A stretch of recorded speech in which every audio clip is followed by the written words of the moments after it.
Well, I am so pleased to welcome back to the Daily Signal podcast California father Harrison Tinsley. Harrison, thanks so much for being with us today.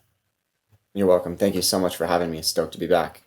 Well, this is pretty awesome to have you joining us once again to share an update on your story. It was last fall that you joined us and you explained that you were in a custody battle for your son Sawyer. At the time, Sawyer was 3 years old. He's 4 now. You have won that custody battle. Explain why exactly you were trying and seeking to win full custody of your son Sawyer. Well, it's been a 4.5 year battle now, and I've always thought that I have a duty as a dad to do everything I can for my son, to be there for him, to love him, to help raise him. And there's some crazy non-binary stuff trying to be projected onto him by his mother, as well as some pretty serious safety concerns. So I thought with those two things combined that it was absolutely best for him to be with me. I know a lot of times it's probably best that kids see both parents or have both parents together, of course, but there is situations I believe where one parent is not stable enough, and it's best that the child be with one parent. I think in my case that is what's best for Sawyer, and I guess even the government agrees. What were those quote unquote non binary issues that you mentioned that you say Sawyer's mom was trying to push on him or project onto him? So Sawyer's mom started identifying that way herself, to the best of my knowledge, and she started trying to call him they all the time, and weird neutral pronouns like that, as well as some incidents where, she tries to put dresses on him or forces him to wear some sort of girly clothing or attire or like glitter to win her approval or to get him to do something. There's the Disneyland story where he couldn't go on the rides unless he wore the princess shoes that he didn't want to do. There's time where he was telling me she was threatening him if he didn't go to bed. She was going to tell me that he was wearing makeup, but that he wasn't even wearing makeup. There was a time at a supervised visit through CPS that she put glitter on him, and like a lot of glitter on his face and just weird stuff like that. It's been a constant thing, and I don't think it's appropriate. Sawyer knows he's a boy. He wants to be a boy. He adamantly expresses that. If you say anything to the contrary, he gets very upset. And it's insane that any person would push this ideology onto a child as opposed to just let them be happy with who they are. Yeah. Ultimately, the judge ruled in your favor, and you have just recently won full custody of your son Sawyer. What did the judge say in his ruling? So actually, what happened is we came to a settlement before the Mm, trial. So the judge wasn't really involved. The judge actually just said, "Good job. I'm so glad you guys came to a settlement." But essentially, it came down to CPS and then me and my attorney, mom and her attorney, and then Sawyer's appointed attorney, because this was no longer family court. There was another incident, so CPS got involved, and this is called dependency court. It's one court higher, and essentially CPS just did a thorough investigation, and after that, their recommendation was to give me full physical and legal custody, as well as the mom to have drug testing and alcohol testing, etc. And me and my attorney were in agreement with this. Sawyer's appointed attorney was in agreement with this. So it was sort of like a 3-on-1. And so we ended up just coming to terms before going to court. And I'm super thankful for that. So it ended up being that I have full physical custody. We have split legal custody, but I have the final say if there's no agreement, which is very important to me. Incredible that I got that. And, she has some drug and alcohol testing. I won't go too deep into some of those things, but yeah, it was extremely favorable for Sawyer and me. And I'm just so thankful that CPS in San Francisco, California put politics aside and did what they felt was best for the child. And it's really miraculous. I feel that it was divine that I got the CPS worker I did, and just wow. that they really did their job. They did not care about politics. Mom tried to paint me as some like right wing hillbilly from Mississippi or something, even though I had nothing to do with the investigation, and that shouldn't matter anyways, of course. But it's like in reality, I'm just some California dude with long hair and skinny jeans, and like that's ridiculous to make that up about me. And yeah, I mean, it's just incredible that they did their job in spite of anything like that. And probably having different politics from me, they put that aside. They really did a really great job. I'm really thankful. We were speaking just briefly, Harrison, before we started recording, and you said, this I think is the first case out of California like this. And I think you're right. We haven't heard stories like yours out of California. Instead, we've heard a lot of stories of even children being taken away from parents because those parents wouldn't affirm a child's gender identity. What do you think was different about your case? There's some horror stories, out of California. Jeff Younger and his son, where the mom moved the son from Texas to California, I believe against a court order even. Adam Vina, they both need our help. So I'd encourage anyone to look into their stories and try to help them. I'm sure there's countless others that we don't know about. But yeah, I've never heard of a parent being anti crazy gender madness and winning custody other than mine. I hope there's more, and I hope there continues to be more. And it's just, I think in my case, unfortunately, the mom has some pretty severe mental health issues, and they've caused some scary situations and police and CPS involvement. And so that they essentially had no choice Mhm. to give me custody, or risk opening themselves for lawsuits, and just probably, hopefully, also feeling that it was best for the child. It's sad though that it should have to get that severe. This newest incident was very severe and unfortunate and tragic for Sawyer to have to witness something like that. Yeah. And, it just kind of shows that anyone, in my opinion, that would push the idea to a child that they aren't who they actually are in some way, especially at such a young age, such as 2 or 3 or 4, they have to have some underlying serious mental health issues, in my opinion, to push something like that onto a child. It's madness. Kids don't care about sex or identity or all these fake weird concepts. They just care about having fun and getting to spend time with their parents. And it's insane that we're even considering this as a possibility to talk about children with. Yeah. How is Sawyer doing? Sawyer is doing incredible. He's been with me full time for 4.5 months or so now, as opposed to half time. And he's just thriving. Like, he's doing so good in every way socially, and just like he has less tantrums now, and it just seems like his overall well being is just dramatically improved, having that constant stability.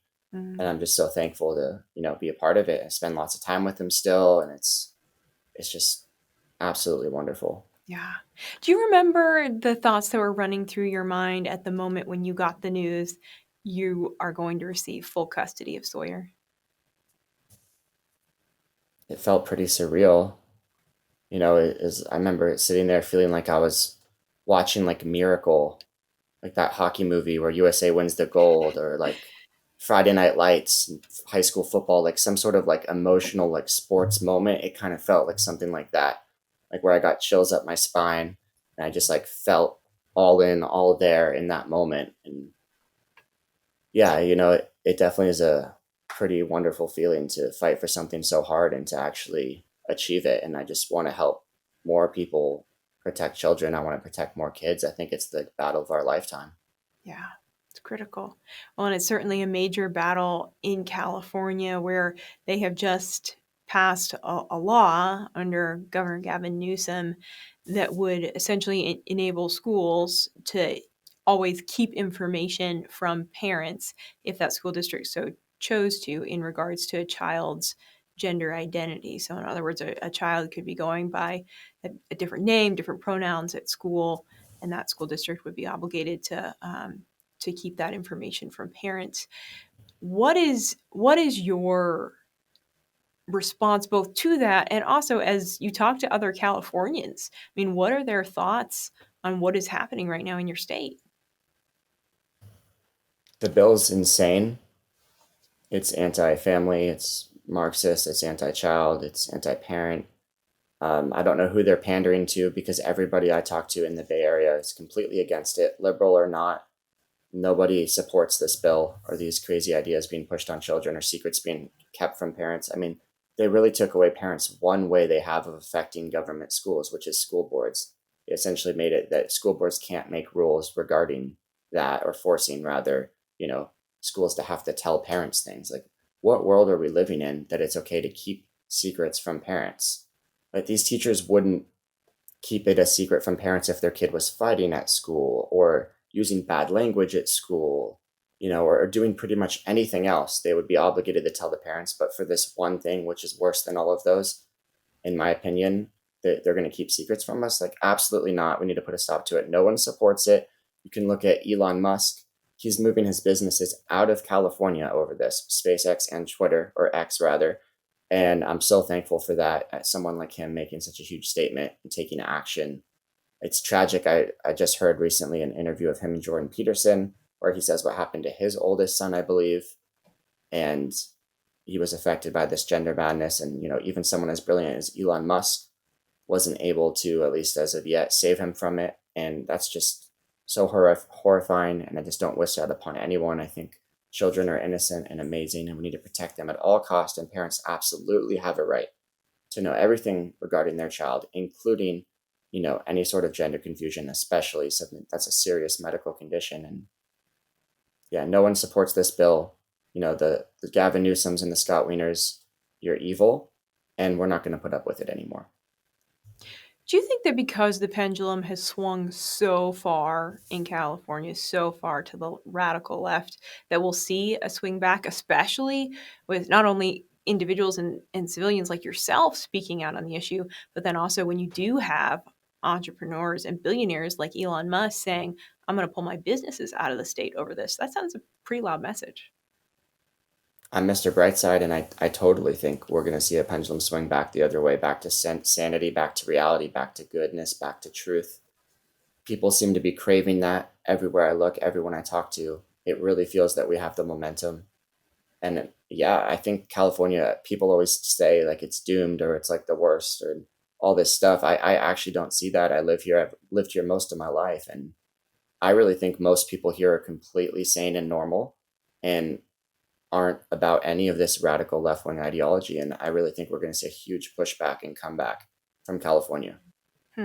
What is your message to other moms, to other dads who might find themselves in a situation maybe not exactly identical to yours, but in a situation where they're fighting for their child, whether it's against ideology that's being pushed in schools or from another family member that is promoting gender identity on a child that's quite young? What would be your encouragement to parents?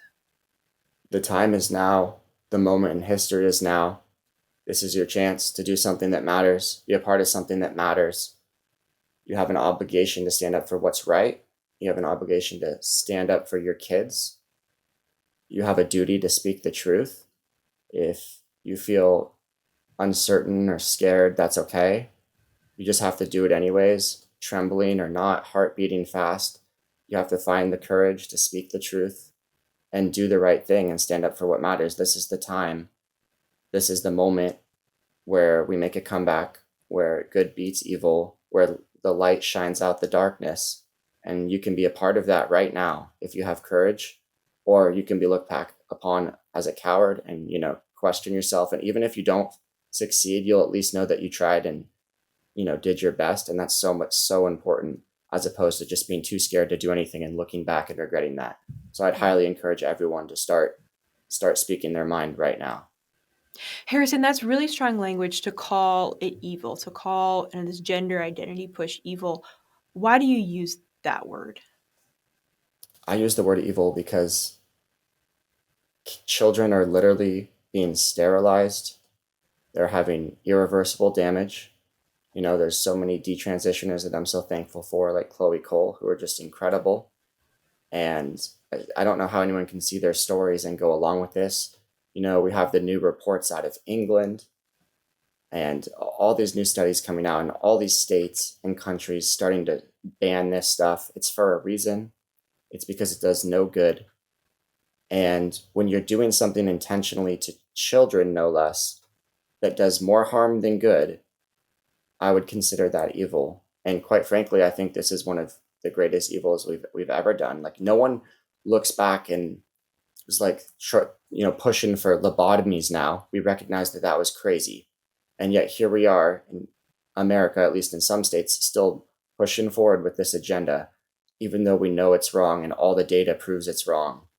And I just think when you're doing something that the data proves is bad for children, that's evil. And Yeah. we have a duty to stand up to evil. Amen.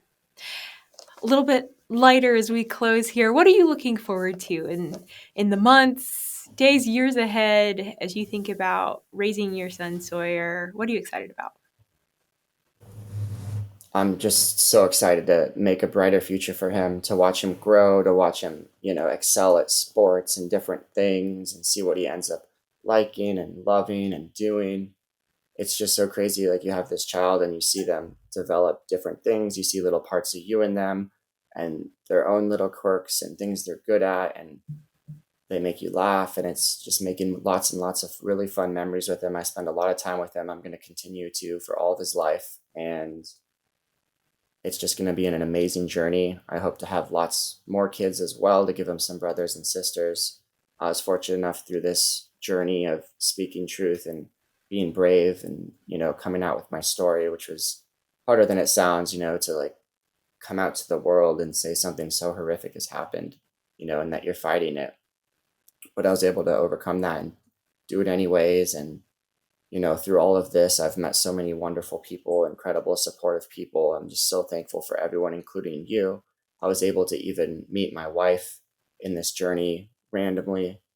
I'm just in Arizona, Turning Point USA, and I met the love of my life after doing an interview with Charlie Kirk. And it just goes Wow. to show you that, like, Congratulations.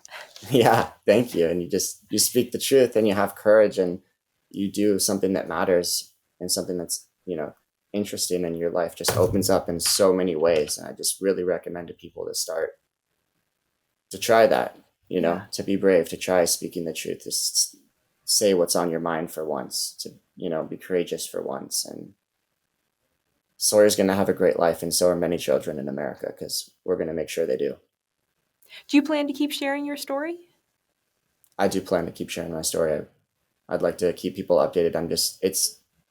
I'm so wonderstruck by the amount of people that have supported me and reached out to me, and I just really don't want to let them down. And I feel like I feel like I should absolutely keep everyone updated on what's going on. Yeah. Well, Harrison, thank you. We certainly appreciate your time. We appreciate you keeping our audience up to date and allowing us to share your story through this journey. And again, congratulations on meeting your wife, and all the best to you and Sawyer and to your family. Thank you so incredibly much.